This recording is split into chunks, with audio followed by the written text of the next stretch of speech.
morning about my Ninja Creamy. I saw the if you got a sweet tooth thing. Yeah. Yeah. I got a real bad sweet tooth. Well, actually, tell me about because it was a dessert post, right? What was it? It was right now my kind of big sweet tooth one is the not vanilla ice cream, the ice cream sandwich level 1. So and then I put a couple Oreo thins in with it. So that way, like with the real thin ones, or like the thin Oreo thins. You know, so that way I can put if I 3 of them's 104 calories. Okay. So it's not adding that much. No. Right. But it gives it flavor. It does give it a little bit more because the level 1 ice cream sandwich already has like the sugar-free cookie pieces in it, which is great. Adds a little bit of texture, which I'm a big texture guy. But if I can have just a little extra on top of that, while I still can fit it in. You got to take advantage while you can. Yeah, exactly. Yeah. So here in a few weeks, it'll probably just be normal level 1 in skim milk, which is fine because I really enjoy it still. But that's the big key is the ice cream sandwich because it has those little. I mean, if Kit keeps you fed all the way up until stage time. I know. So we'll talk, but let me show you my macros right now because this is. Yeah, let's talk about them. Ridiculous. So where do you track them? I track them in the first format. Yeah, it's the best. Right? It is. It's just super convenient because I'm right now I eat the exact same thing every single day. Yeah. So the fact that I can just copy every day in a row, and I can just see exactly what it is every single day. And sometimes I'll make like mini changes because Kit will be like, "Hey, for this one, let's use you can use 2 cups of rice, or you can have 12 ounces of potatoes." And sometimes I'm gonna potato. Sometimes I just want to have. I feel that. Yeah, I feel that. And 12 ounces of potatoes is slightly fewer carbs than 2 cups of rice. Just as filling to me, a little bit more tasty. So then I can maybe throw in my Oreos, maybe Oreo a little thins, bit. Yeah, you can work them on in there. Yeah, so that way I can just literally copy the whole day, and then just sub out 1 or 2 things if I want to. I love it, and it's so easy. It's just like you basically just swipe it away. So left swipe like Tinder. Yeah, I'm usually not super big on sharing my macros. That's and fine. the big reason why is just that it's different for all of us. Yeah, I don't want people to just sit and be like, "Oh, this is exactly what Derek's doing." So we're gonna start there. Exactly, and it's not a good idea because I'm a big boy. A lot of muscle mass. Yeah. So a lot of your metabolism's on fire. It is. I got a lot of movement in. Yep. Now there are things that I would say I do that could help the majority of people, but macro wise, I think the big takeaway is having the macros that you like to stick to, and then just making sure you're hitting your calorie goal and your protein goal. Like if you can do that, then you're in a really good spot. I would say you're 85% of the way there. Yeah, because ultimately calories is what's going to dictate if the scale goes up, stays the same, or goes down, right? And then protein is going to build or maintain that lean muscle tissue, which is going to help with our overall body composition. Dude, and I found eating protein keeps me fuller longer, which I love the most because I burn through fat and carbs so fast. It's crazy how fast I burn through those. I mean, I do a lot of stupid stuff.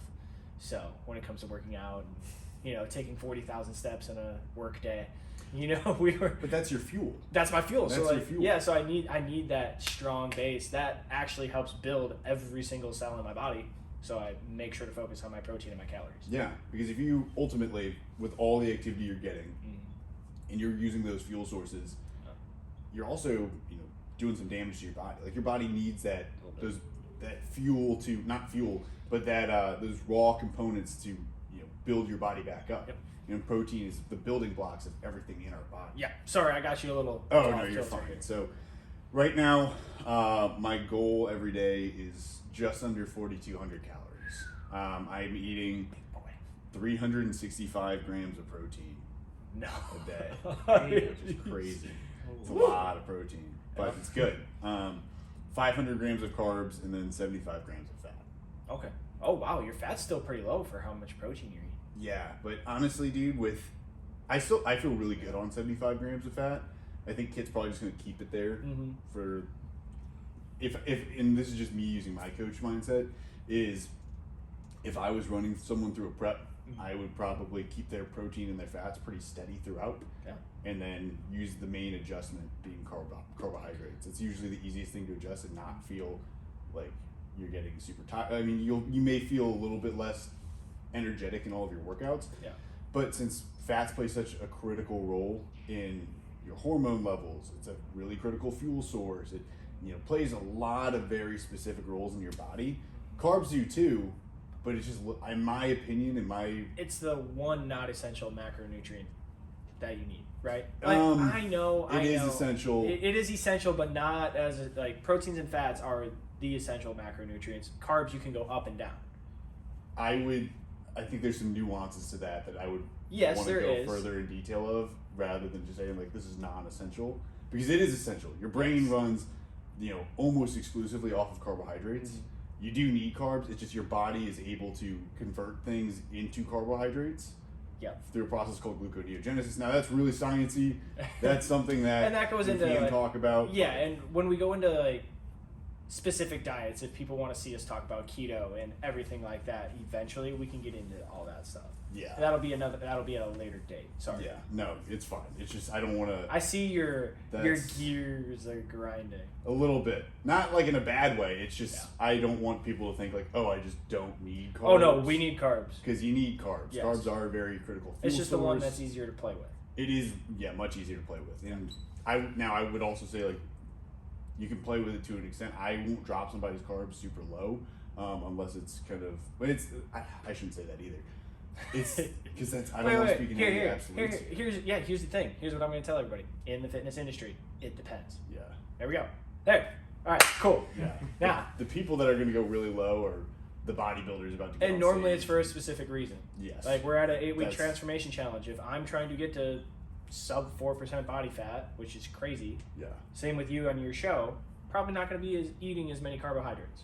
Yeah, closer to show date for sure. Exactly. But right now, because you're scaling them down. But right now, absurd amount. Yeah, buddy. Yeah, more than I've ever eaten in my life, actually. Yeah, but you look good. Thanks, man. Yeah. Hey guys, real quick, can we move the mic just a little closer to Derek? Yes. Sure. Here? Stop me. That's good. Right there? Yeah. All right. Perfect. Let's crack these open. We need these. Yeah. Let's go. Beautiful. Cheers. Anyway. I haven't had a scream in a long time. Yeah, you've been on the tropic kick. I've been on the tropic kick ever since we did our first Guys with Eyes, or it was the first or second. I think it was the second. It was the second one where and I was just like, I'm gonna give her a go. I didn't like it at first, but that's just like a lot of things in life that kind of grows on you as you get older. In this, it took like 3 months, and I was just like, all right, we're gonna give her another go. Taste buds changed a little bit. It's apparently. Okay. Hey man, I know. I'm using the. This is one of my favorites, the Citrus Blast. For the people who haven't had this one, this is the first one I ever tried. Okay. It just makes me happy. Yeah, I can. Oh, it brings back that nostalgic, just like first time you cracked one open. Makes me think of summertime. Oh, dude, you should have been here at Summer Smash 2022. Yeah, when we dropped these motherfuckers. Oh yeah. First time I saw it was Dale Beatty had it on his story. Yeah. And posted it pulling it out of the cooler, fresh out of the cooler. I was like, oh, dude, that looks tough. And he was still pretty new as an athlete at that point, but he just made a splash. That guy's such a good dude. It's really cool. You were there for his gym opening. I was, yeah. How was that? Jim Blue, dude. It looked awesome. It was cool. My favorite part was on January 6th, and he called it the Gym-surrection. What a day! I thought it was hysterical. What a day! Freaking awesome. It was a day. It was a day. Yeah. It was a great day, and I mean, he's just him and his family are just such genuine good people, and he just literally one of the hardest working people I've ever seen in my life. I can see that. Yes. I met him a couple of times in person. Obviously, 1P they come rolling through, and but we haven't had a chance to sit down and talk and everything like that.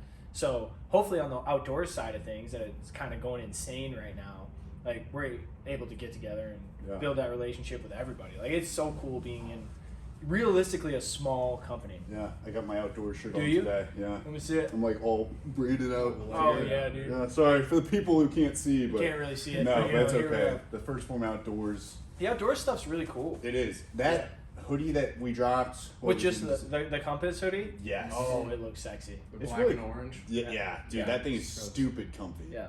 Stupid. It's almost ridiculous how comfortable it is. Dude, I'm telling you what, we're known as a supplement company. We do some stupid shit in this company, but our apparel's coming. It's coming.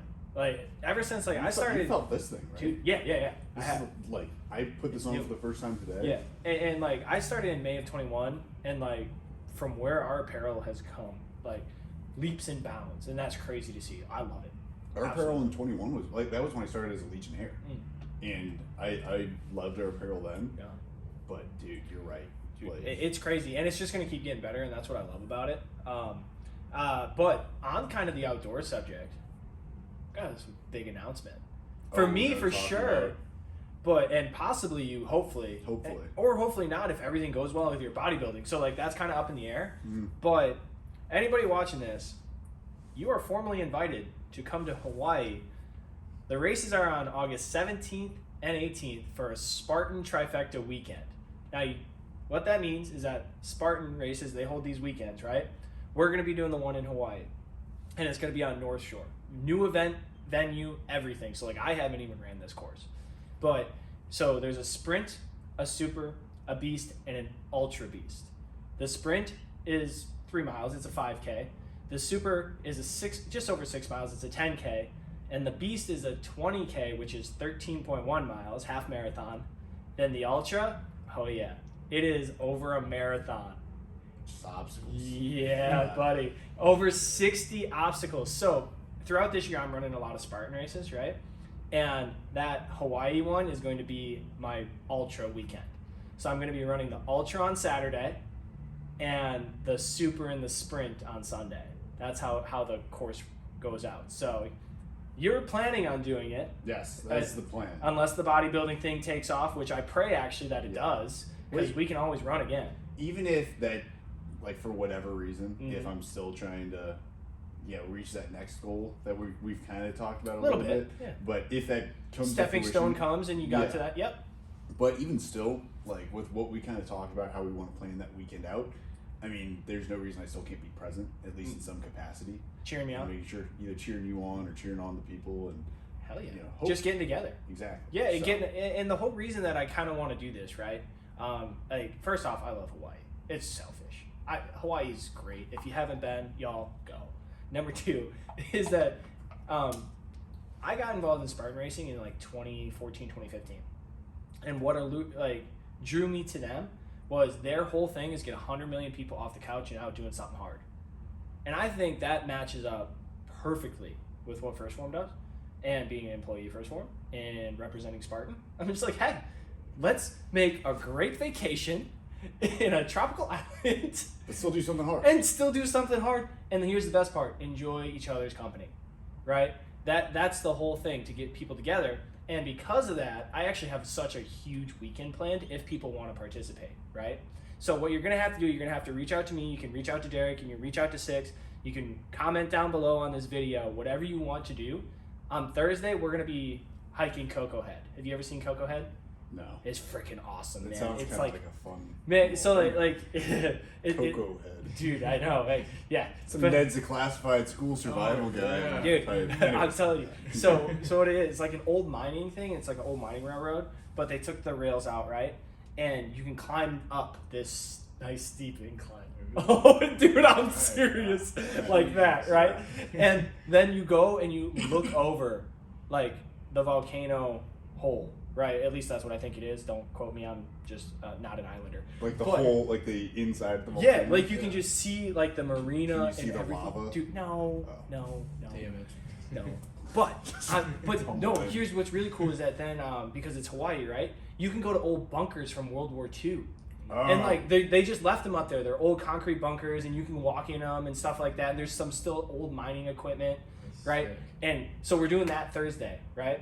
And then we can hang out Thursday night, go out to eat, get some really good food. I mean, there's good food everywhere. It's Hawaiian barbecue. I'm in. All right. Friday, we're going to be doing self-improvement workshops. So we're going to have people presenting goal setting. We're going to have people presenting physical fitness, how to get your ass in shape, right? And then we're going to have people presenting just motivational stories to get you ready for what you're going to take on over the weekend. And then life. So this weekend's going to be an accumulation of that. Then we're going to run the races on Saturday, Sunday. Then however long you want to stay, whatever you want to do with people, be my guest, right? It's still a vacation, still have fun. And the whole reason is to do something hard together and to foster a community of self-improvement, getting better, and overcoming adversity. And I think it is going to be one of the greatest weekends I've ever had in my life. And what do you think? What do you think it sounds like? Huh? I'm really excited about it just because I really like teaching. So I know we've talked about how some of the things that we want to present. I'm really excited to kind of get to be putting on my teaching hat back on for like a group and being able to say, hey guys, like let's come together, let's have some questions, interactive forum. That's what I'm really excited about. Yeah. Obviously, I'm excited about the whole thing. Don't get me wrong, but that's something that I'm pretty thrilled about. I used to teach literally a classroom of people regarding things for strength and conditioning. I taught all the nutrition modules. I taught all of our supplementation modules. Taught a lot of strength modules. So I think that's gonna be really cool. And knowing you and how well you do in that environment, I just know you're going to thrive and bring so much value to the people. Thanks, man. It's true. I'm trying to. But then you're going to get everyone fired up. I'm going to get everybody fired up. No. And everyone's going to say, "Oh shit!" Like Sully just lapped me 9 times. Oh no! I would never do such a thing. But here's the plan though on the ultra, right? So the ultra's two laps around the beast course. The plan is to have everybody start as late as possible, so that I get my 1 lap done, then I'm going to run with everybody. So that's how we're going to take on how I'm personally going to take on the ultra, and I'm pumped because then I still get the experience with the group or the people that want to do the beast, because you don't have to. You don't have to do all 3 races, but then I still get the experience with the people. But I'm just 1 lap ahead of people. I got you. Yeah. I want my purple buckle that day. That's understandable. Yes. You gotta do what you So that's really exciting, and like merging a couple of communities and just doing things help people get better, and I think it's going to make me a better person, too. Yeah, it'll be fun. Yeah. It'll be cool actually getting that chance to not only get the community together, but because you've gotten the community to get it together in Nashville. We did. And a lot of stuff like that, but this is a bigger scale of that. I hope so. We're going somewhere completely far away. Not like, I didn't think that's Nashville far, but that's like, what, 6-hour drive? 6-hour drive, 6.5. And I know people made longer treks on that, but we're going to a resort location, or what kind of word would you use for that? I mean, it's an island.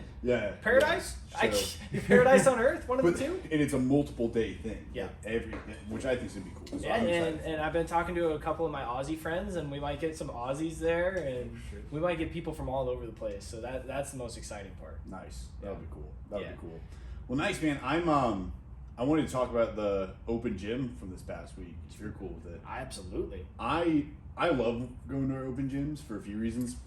I talked about this on my story, but so for those of you guys that don't know, we do open gyms here at First Form where people can just sign up and come train at the gym as long as they're following our rules. It's an awesome time. I love it because every time I meet at least 3 or 4 people that just have incredible stories. I met this dude, this guy Vince, who's in our community, and Vince told me about how he found us when he was doing 75 hard, and he just had this outstanding weight loss journey. He lost 60 pounds, but talk about doing the work. Well, he showed me the before and after. Yeah. And he just looked jacked after. He told me, he was like, dude, I had no idea why protein was important. And I was like, we were talking, I was like, dude, you probably lost a lot more than 60 pounds of body fat. You just put the muscle back. Because you have so much more muscle in these like follow-on photos. You can just tell. His arms, without, after losing all this body fat, like his arms are way bigger. Not just because it looks more defined, but because he's literally has more muscle mass there, which was cool. And then I met this guy, Michael, and Michael told me he was 280 pounds, got down to 150, and now is bulking back up, like with just trying to get jacked. And this dude, I'm a big supporter of Michael. Yeah, Michael's the man, dude. Super good dude. So met a lot of cool people, and I just had an awesome time. And I wanted to hear about what your experience was. I know you were feeling a little sick and a little run down. That was the day I had 40,000 steps. Yeah. That was that day. Woo-wee. That was before walking into the gym. That was crazy. So, you still get your pull-ups in. I did get my pull-ups in. With Michael. Michael's one of them. Yep, and Chad, and I had the full extension pull-ups, bro. You can't cheat on those pull-ups. You got to go all the way down, all the way up, Exactly. But, so, man, what's really cool about these community workouts is the stories, right? Like you said. And the thing that always lives in my mind is that when we get the community together, we're showing other people that it's possible. Because a lot of people look at us that, we're at the mothership, right? We're HQ. We set the culture, quote unquote, set the standard, right? But when you see people that are just from the community and you see how much they change their lives, you see how much weight they've lost. Just going through by simply eating protein, calories, like we talked about to begin with, just focusing on that. Going through a program like 75 Hard that Andy came out with, and then having the confidence to then bulk back up from 150, because that's hard. That's really hard. Intentional weight gain after a weight loss. But the thing that I like the most, getting these people together, is showing that it's possible. Mm-hmm. And that, hey man, you bleed red, I bleed red, Six bleeds red. Like, we're all human beings. We're all just a bunch of little bugs, microbes, that are all together in this human meat sack that we call, a human being, right? That's all we are. And it's possible to lose that weight. You might take a lot of work, but it's possible. And that's what I love to see. And my experience was, like, I'm going to come in here, I'm going to do my pull-ups, I'm going to mingle a little bit. I worked out that morning, so I wasn't going to get a lift in, but I knew I wanted to see the people and hear the stories. And got my pull-ups in, did a little something, and then I got out of there because I was tired. Yeah. I hit my magnesium at home, and I'm gone. Passed out. You bet. Started all over again on Friday. There you go. Because that's what we do. Absolutely. But no, that was my experience with it, and I love the community workouts. It's something that we added halfway through last year that I think, like, it's one of the best things that we do here at HQ. It really is. Especially when, we had one in the middle of the week last year. Or, yeah, it was 2023, so last year. And I was just like, who's going to come at 5 o'clock in the morning in the middle of it was a Wednesday, and guess what? This place was full, and Will was out there crushing people. I was one of them. It was raining. Yes, it was. I was just like, holy Christ, what kind of community have we built? That these insane... And everybody was like, no, this is great. It's before work. I can get my workout in, and then after work I can go home. I'm like, oh, didn't think of that. Yeah. It was. And it was just like those little things where, like, we have a massive crowd of people that are just like 5 o'clock, bet. And the thing that's really cool, it's not just people from St. Louis. We're based in St. Louis, but you will see people come from, all over. Because we'll put it out weeks weeks beforehand. I have friends that want to fly in from Philadelphia. They're just like, I'll book my ticket tomorrow. It's cool. Crazy. They're just like, just to get to one of these, and it's just like, yep, come on. Yeah. Come on, let's go. Just bring the community together. I think one of my favorite parts about it too is it really kind of how you were saying, it shows people that it's possible to do this stuff, to have these big weight losses, and then to put on muscle mass, and to do both. To say, hey, I lost all this body fat, I'm going to put on a lot of muscle mass now, or whatever your goal is. But I think it really emphasizes how much we put an emphasis on teaching people how to do it. Because, I know how lost in the sauce I was when I was getting started. I had no idea what I was doing as this 14-year-old, 213-pound, 5'6" kid. I'm 5'10" now, so I'm not that short anymore for the people at home. But I'm still not tall, but it's okay. Anyway, we're average. I'm with you. When I look back at that, and I was literally just like looking at forums online from bodybuilding.com. Back when it was free. Yeah, dude. Yes, and I just had no idea what was going on. Yeah. But now, and this is why I love what I'm getting to do now so much, is that I can say to these people, hey, I have the education and I have the experience in literally both weight loss, muscle gain, maintenance, whatever it may be, and I can show them like, hey, this is what it's going to take, but you have what it takes. Yep. And I love that. It's cool to see. That's so empowering. It's unbelievable. And I know we kind of harped on it, but let's go with here, and I'm going to be asking you, how important is having that community to you? To me, it's huge. Now, I'll be honest with you. I've always been kind of somebody who I don't go to like the beat of my own drum, but I can definitely just kind of I don't want to say put my head down and go, but I have definitely been somebody who it's like, if no one's going to be on my side, I'm going to be on my side. I'm going to push through. But that's something that I've built over a long period of time, because there have been a lot of times I was like, dude, I feel like I don't have anybody. And now the thing that was so great when I came here was, it was at a time when I, once again, felt like I didn't have anybody. But the people here really said, when I literally was just like on the ground, felt like I had, my kicked shit a little bit. Yeah, exactly. I have someone like Beth Clark reaching her hand out to me and saying, hey, Derek, I believe in you. Let's get up, but it's going to take you to put in the work. You know, I had people like you who said, hey, Derek, I'm going to, you know, go out and try to help you secure this thing and help push you forward in it. And then through my time here in just literally a few days, like I remember 6 feet coming up and talking to me in the first few days and telling me like, hey, this is why we do these things. Like, these are our standards. This is why it's important. And, you know, Chase being a really good mentor, I had all these people who just really immediately showed me like, hey, we believe in you and we're going to push you forward. So I'm like, dude, I got to pay this forward to everybody else too. This is, you know, because clearly that was at a time when I literally just felt like I was like, I'm completely alone. No one's listening to me. I have no empathy. And the people here were saying like, dude, we care about you. We want you to excel here. Everyone here wants everyone to succeed. That is something I learned very quickly, but you do have to put in the work. So. Oh, 100%. And that's not only here, it's in real life too. Like, if you want to be successful at your job out there, you're going to have to be putting in the work. If you want to have a physical transformation, you're going to have to put in the work. There is no faking it. Like, I guess nowadays people just have surgeries, but they know. Trust me, they know. Like, but, and that's what I love the most. And having that community of like-minded individuals who, guess what? We disagree. We disagree on some stuff. That's okay. We're not drones. We're not made the same. No, but the important things we can all come together on and say, hey, these are the real keys. Yep. We might have some like different coaching points, like as little nuances for the very like we're saying elite level people. You know what I mean? But for the people, like literally everyone who comes in here is going to have the help that they need. Yep. Everybody is going to have like, just because like, yeah, we're gonna tell people, hey, this is how we actually are going to reach our goals. We're going to hit our calorie goal. We're going to hit our protein goal. We're going to get 45 minutes of intentional movement in every single day.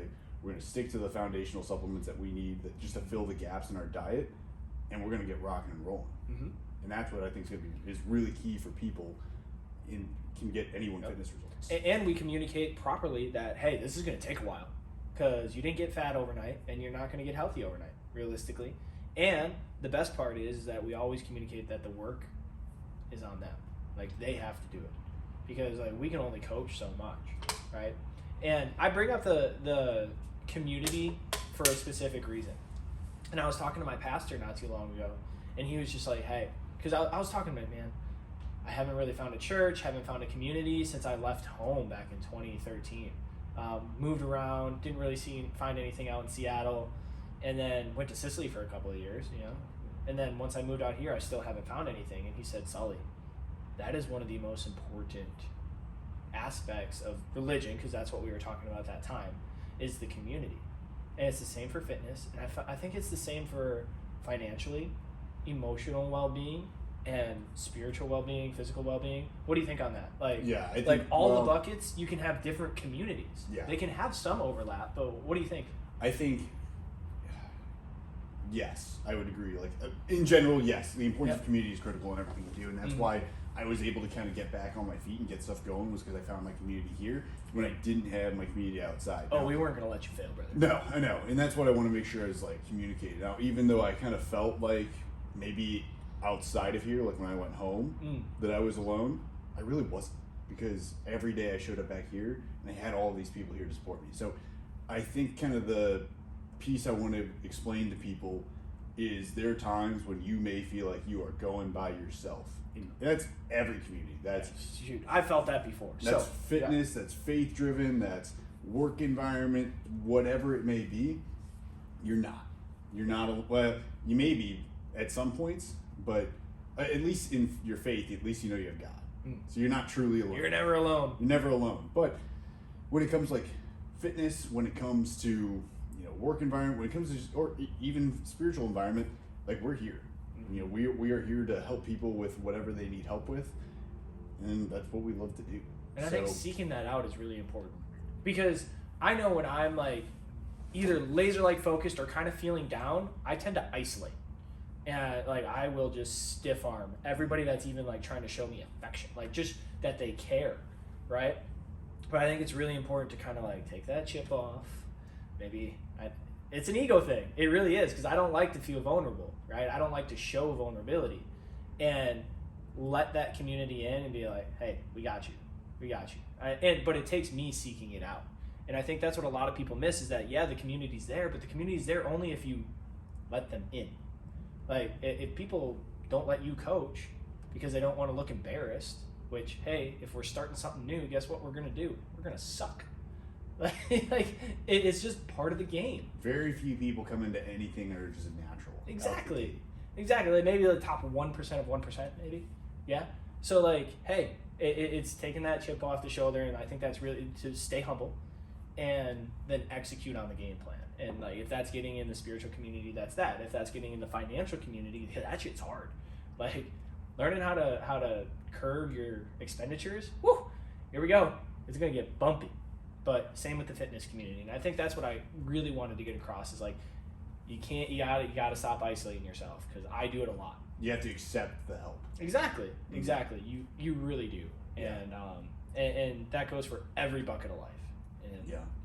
And for me, the hard part is I'm an introvert, which I know is extremely hard for people to believe. Everyone's like, wait, really? Because I'm very energetic when I talk to people. I really care about people and I want to pour into them as much as I can. But being an introvert doesn't mean you don't like talking to people. Doesn't mean like you don't like being social. I love going out and that's just not how you recharge. Exactly. I recharge by having downtime to myself and just kind of, and it doesn't need to be a lot, but just having some quiet time where I can just unwind, relax, read, watch a stupid history video on YouTube if I really want to. Learn a little bit more about strength and conditioning.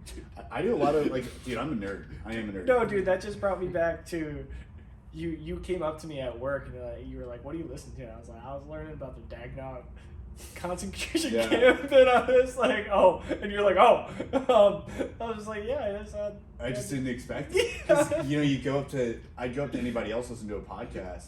So for those of you guys who don't know, when I was in the warehouse, Sorry, I mispronounced it. Dagnau. I was I was our team lead for the post-workout team, and Sully always held it down with packing everything, which is awesome. So when we were on the same team, I walked up to him one day, and people would listen to podcasts and stuff like that, music, whatever. Yeah. And I'd go up to people and I'd be like, just talking to them really quick. And I don't know if I asked you or like or you seemed like startled when I walked up, and I was like, what are you listening to? I was focused. Yeah, and it just kind of made me laugh because usually people are like, oh, I'm listening to Jordan Peterson, or I'm listening to Ed Milet, or I'm listening to like great people to listen to, but it just made me smile that it was like, oh, he's listening to history. But that's history, and that's important. I think that a lot of times people negate trying to learn about history, but history is really important for us to learn about too in our personal development, because we learn a little bit more about what has happened, why it happened, and it's going to be really critical for everything that's going on, especially in the next few years, to make sure it doesn't happen again. Yeah, so. And it's going to be really critical, especially coming out of 2020. We saw like everything the government tried to do, which was crazy, right? And not only governments, like pockets of civilization. Like, look at what happened in Seattle. Like, they took over a portion of town, right? And Portland was wild. Portland's still wild because that Portland, Oregon. Portland, yes. Washington's pretty sick. Yes, so Portland, Maine too. But anyways, other Portlands are cool.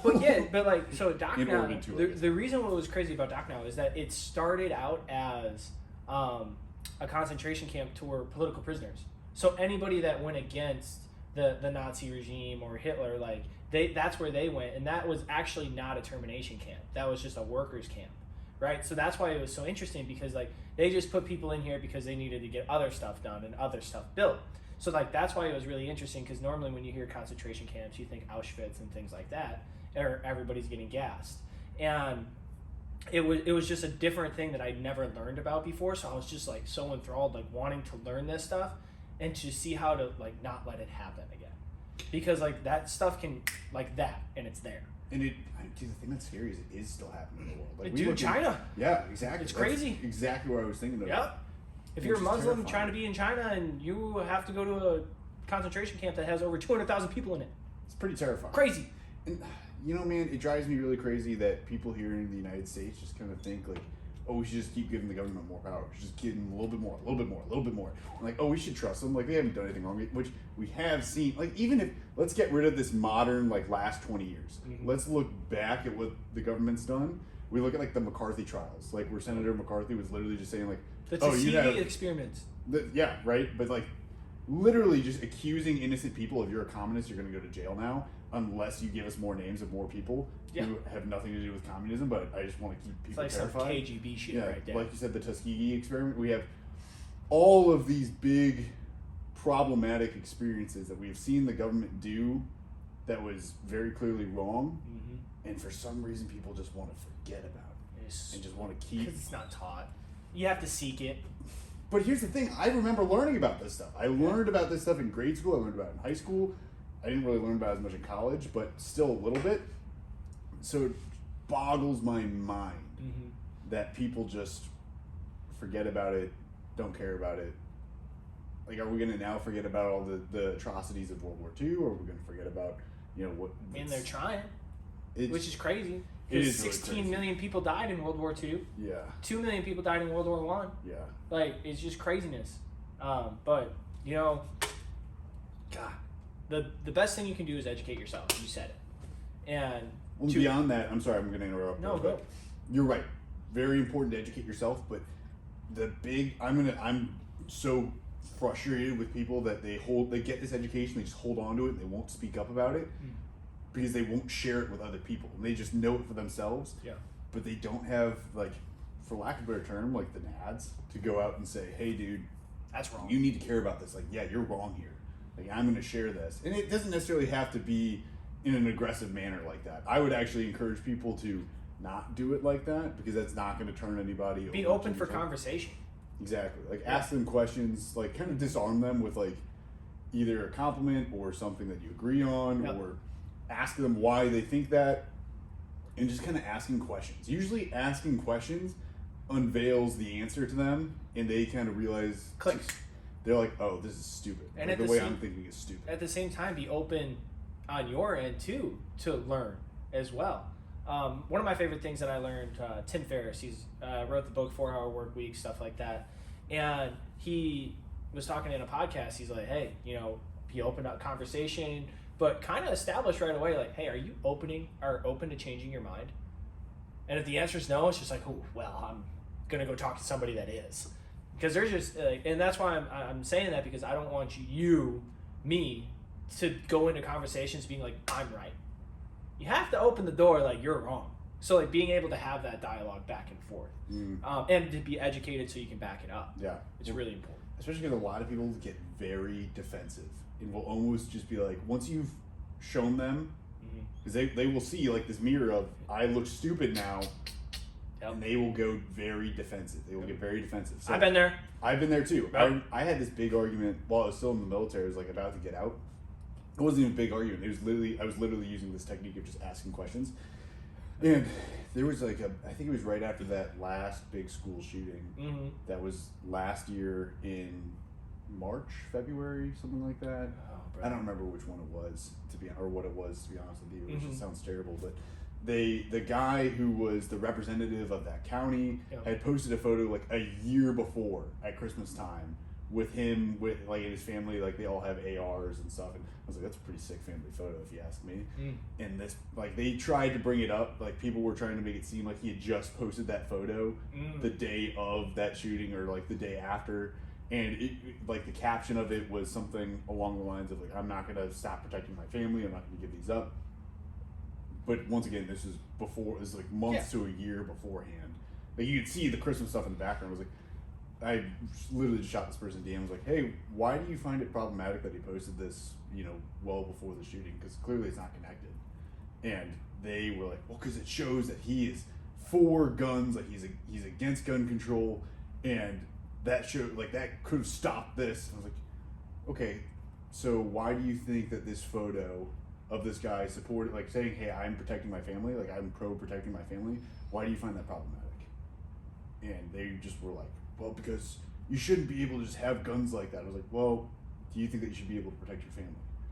And because to me, I want to make sure I'm doing everything I can to protect my family. Yeah. And they just get so, like, every time I'd ask a question, you could just tell it was clicking of, oh, I'm looking kind of silly. So then they double down. But so what I kind of learned from that experience was, like you were saying, some people don't want their mind changed, so bring it up, kind of point it out to them, but don't, kill yourself and get really mad at yourself, because it's almost like, I think was it Einstein who was the one who said I'm going to butcher this, so I'm going to paraphrase it, but it was essentially like, don't argue with a fool because they'll bring you down to their level and then beat you with experience. Yep. I can't remember which one it was, but it's the truth. Yeah. So just don't make yourself then look stupid. Just bring it up. The point. Yeah, exactly. It's fine. But at the same time, make sure it's known. I guess it's kind of a weird dichotomy. You got to kind of like play around with. Like there's. It is, but that's life. Yeah. Welcome to life. There's dichotomies and everything. Like, hey, you can work out, but don't work out too hard because then you get rhabdo and then you're in the hospital. Yeah. So. And you could die. You could die. Which is terrifying. You saw when Larry Wheels got rhabdo. Oh right? Yeah, that was nuts. He was in the hospital for a couple days, right? Mm-hmm. Yeah. Yeah, rhabdo is insane. Yeah, it's nothing to play around with. Yeah. David Goggins got it when he was trying to break the Shocked. world record. I'm shocked. Yeah. Hey, for the record, though, it is really, really difficult to get rhabdo. It is very difficult to get rhabdo. Yeah, So. like David Goggins was pretty dang far into trying to break the pull-up record. Still shocked. Yeah, which David Goggins is a unit. I'm a big David Goggins guy. I actually love David Goggins, which is controversial to people in the military. A lot of people in the military are like, oh, David Goggins just mega hardo. And here's the deal, man.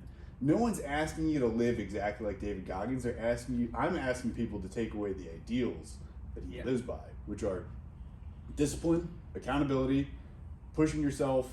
You can do more than what you think. There's always something left in the tank. And dude, that's another thing I've learned since being here, and it really I kind of kick myself now because can't get those years back. No, that time back. I'm also really glad I learned it as a 25-year-old. That's what I was just about to say. But now there are experiences that you learn from, and you know that there's a lot left in the tank. Exactly, for sure. But it's a lot easier to learn that when it's something you love doing. True. And you're like, dude, I'm trying to progress and try to help people. Versus when, I think this is what was holding me back was I was like, dude, I'm in a miserable position. I don't want to say miserable. I wasn't miserable, but it was a time when it was a very hard time for me. And for me, it was just kind of like, dude, I'm just trying to make it kind of day by day. I think a lot of people live like that, which is so sad. So I was glad that I was able to eventually make things a little bit better for myself and then get to here. But that was the biggest blessing for me getting out of the military was I finally felt like I was in control of my life. And there weren't other people that were, I know every job is going to have rules, but I was like, dude, I can just leave a job if I don't like it. Which is nice, versus the Army where it's, hey dude, you don't like it, you're trying to leave here, we're going to try to keep you in. Yeah, they tried to do that too, as we covered. Yeah, it's just craziness. But what do you think about that? I know that you've helped me. Goggins? Or what? Let's go with Goggins. Yeah. Oh man, with Goggins, I remember on one of my PT tests, I was just running and I was like 40% because he has this 40% rule. When you think you're at your max, no, you're actually at 40% of your potential. He just made that governor on your brain. Yeah, it's the governor on your brain. It's just like, so when a car comes out of the factory, like they put a governor on the engine, so like it cuts off, right? So the speedometer may say 120, but you can only go 95. And so I remember one PT test, I was humming. I came across that first mile, I see 512. 513. Jeez, and I'm just like, oh no. I'm just like, this is not gonna be good, folks. For you, it's what? For the Air Force, it's a mile and a half? Mile and a half. Okay. So like I was cruising. Yeah. Right? I was just like, this is not good. Like I was gonna be in a painstakingly bad spot. But then I have lap 5 and 6, right? Because we're at a typical track. And 5 and 6, I was just like 40%. Because like David Goggins, like once you feel like you hit your max, which at a 512 mile, I was just like, oh shit, I might have hit my max here, boys and girls. But I just kept on repeating 40%. Ended up running like an 8:30, and it was just like, we're done. Fast. We got her done and passed my PT test, got 100 on that one, folks. Better with running that fast. And then I was like on the floor. I actually threw up sushi, which was nasty. Never eat sushi before PT. 8-minute mile and a half. Bro, it was great. 8:30. 8:30 mile and a half. Yeah. That's crazy. Yeah. People didn't believe me after because I like to lift a lot, so people didn't believe me, and I was like, "Here's my PT test." Dude, you can see some people that are just units. It's like the term people like use like hybrid athlete. Yeah. And which is like, I shouldn't use air quotes because it's what it is. I think we proved it here at HQ. Like, there's a lot of hybrid athletes here. And I remember my friend Troy Jones. This guy was a unit. Like, he was strong. He just like had an athletic look to himself. Yep. His 5 mile time was consistently under 30 minutes, but would finish and just be not out of breath. Like, that was his, like, I'm just chilling. That's insane. The amount of people that can do that in the military that go smoke a cigarette are insane. Folks, don't smoke, but you would be amazed the amount of people in the military that can run a fucking 30-minute 5 mile and then go smoke a pack. Dude, I remember, because, like, you know, when you go to Ranger school, you don't want to gas yourself on that 5 miler. No. Right? You're trying to, like, just get it done in the 40 minutes. So that way, you want to pace yourself realistically. Yeah, because that you're going to have to run to the like combat water survival test. It's like, which is like a mile plus, and then you got to run back. You got to do the test. That's where Gray Man came in. Say again. Be Gray Man, like the saying, like stay in the middle, don't be at the end, don't be first, but Gray Man. So like, you're literally just trying to pass, right? I'm pretty sure this dude still ran in like 30 minutes because he was like, I'm just not going to be tired. Yeah. Which is absurd. I came across at like 38 because. Got her done. Got the old tab. When I did my 12-mile ruck, I was like, dude, I think I came across it. You have to do it in sub 3 hours. Yep. I think I came across it like 2 hours and 58 minutes. Cause damn right. I just got to get. It wasn't just. It's not like a check the box thing. No, but it is like it's a standard thing to get. Yeah. I got to make it through 2 more months of this school. Yeah, exactly. At a minimum, I was there a little bit longer. Hey, story for another day. But when it comes to Goggins, so like that's the thing. It's just like. That's what I'm thinking of. Is like 40%. Like, I'm not going to get knee surgery and then 2 weeks later start running, because I like my knees and I'd prefer that I have my knees functioning when I'm 100, right? But like, and I know like proper recovery, especially for the things that I want to do, being an explosive athlete, doing hierarchs, playing basketball, playing baseball, softball, things like that, they are going to require me to go side to side, so I need a good knee, right?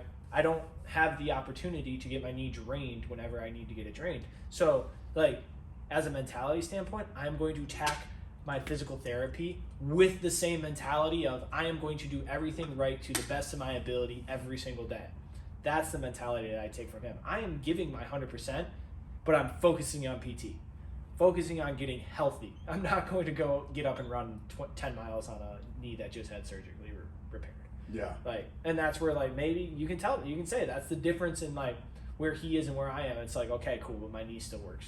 And I'll say this too, from a bodybuilding like side of things, kind of relatable aspect with like your knee. If you can't do anything with your legs or that leg, I'm going to bring up 2 different parts because this first one's a little sciencey, which I think is really cool. But usually when someone has an injury to a certain body part, they don't train the other one. Like, so let's say I hurt my right knee, they don't train their left leg. They just train they don't train anything. They're just like, well, I don't want something to get too caught up. Sorry. I think it turned off, but that's fine. So they're like, I'm only gonna train upper body. Yeah. I've seen some like literature, and Six, you might be able to back me up on this, about how even training the other side is still gonna help preserve muscle tissue on that side that's injured, which is wild. It is a really weird concept. It's because your body doesn't want to be too imbalanced. And have you seen this before? I actually just went through this because when I was on crutches for the stress fracture I got in my shin, I continued to train my left leg that it was good, and my right leg came back significantly faster. Really? Because I continued to train that left leg. Case in point right there. And I know Andy did this with his shoulder too. So like Andy's shoulder was in a sling forever. He had a monster reconstructive surgery, right? But he continuously trained his right side, and like it still atrophied a little bit, but at the same time, not nearly as much. Yeah, and crazy. Now you look at the dude, and he just looks stacked. Yes, like he is very well proportioned. Yep. So my advice in that way is don't neglect the other side. Keep training the other side because it will help maintain the mass. Just through some of the studies I've seen, through some anecdotal evidence like Six just mentioned, it'll help you a lot. But then also, that is such a great time to now develop the rest of me.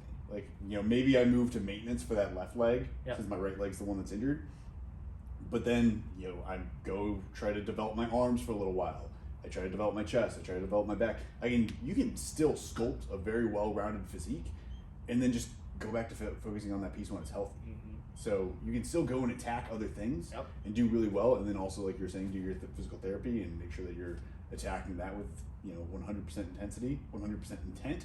But if you're doing that, you can still make a lot of progress.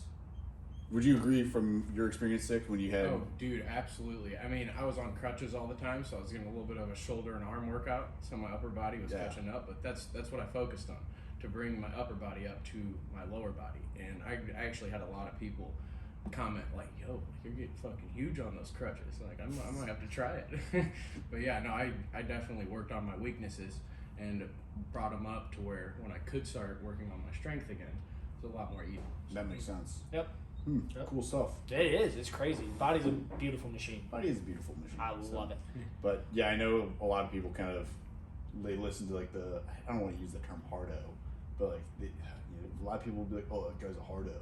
Just super intense guy, and once again, you don't need to be David Goggins, but take away some of the things that David Goggins. There's something does. you can learn from everybody.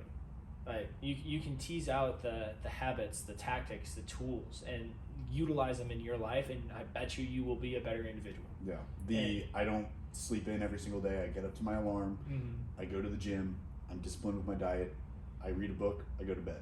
Yeah. If you're doing those things, you're tracking your food. You're doing the right things. Mm-hmm. That's what discipline is. At the end of the day, it's not necessarily running 100 miles every single week. Yeah. It's being consistent. My favorite quote of all time, I think it's the definition of integrity, or people say it's the definition, like doing the right thing when nobody's watching. Right there. You wake up on time, you eat well, train, read a book, go to bed. That, give your all that you have that day, because sometimes your 80% will be your 100%. You're gonna live a really good life. You're gonna build a really good life. You're gonna attract really good people just by doing that. Yeah. And it doesn't need to be this all or nothing approach either. Nope. I think there's something to be said with the start where you're at. Mm-hmm. You don't need to make the mega jump. You just need to make like those small little changes every single day. Just break it up. Yep. You're gonna get there. Whether it can literally be as simple as I am starting by drinking more water. I don't drink enough water every single day, so I'm gonna start by drinking more water. Oh, I had too many energy drinks. What?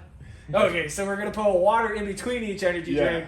That's the one. Or I don't hit my protein goal. I'm gonna shoot for hitting protein 4 days this week. I'm building this consistency. Mm-hmm. And then eventually you're hitting your protein goal every single day. Yeah. It's easy. Now you're hitting your calorie goal and your protein goal every single day. It's easy. You're going to the gym every day. It's easy. Mm-hmm. It's building, it's the stacking W's. Yep. It is, I am consistently adding just one little thing in and progressively overloading my life. So that way I can just be the best version of myself. Yep, and like you said, it doesn't happen overnight. This dude, we're gonna hopefully, God willing, we live until we're 80 years old, 90 years old, 100 years old.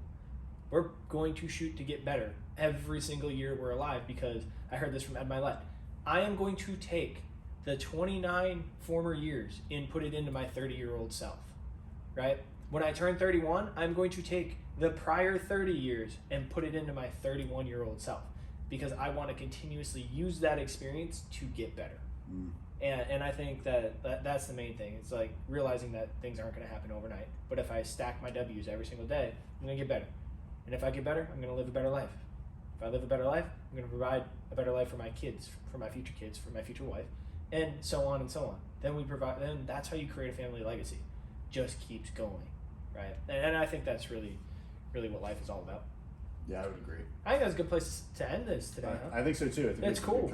So the first thing that I got to say is we spoke about some stuff that YouTube's probably not going to like, and the algorithms probably aren't going to like.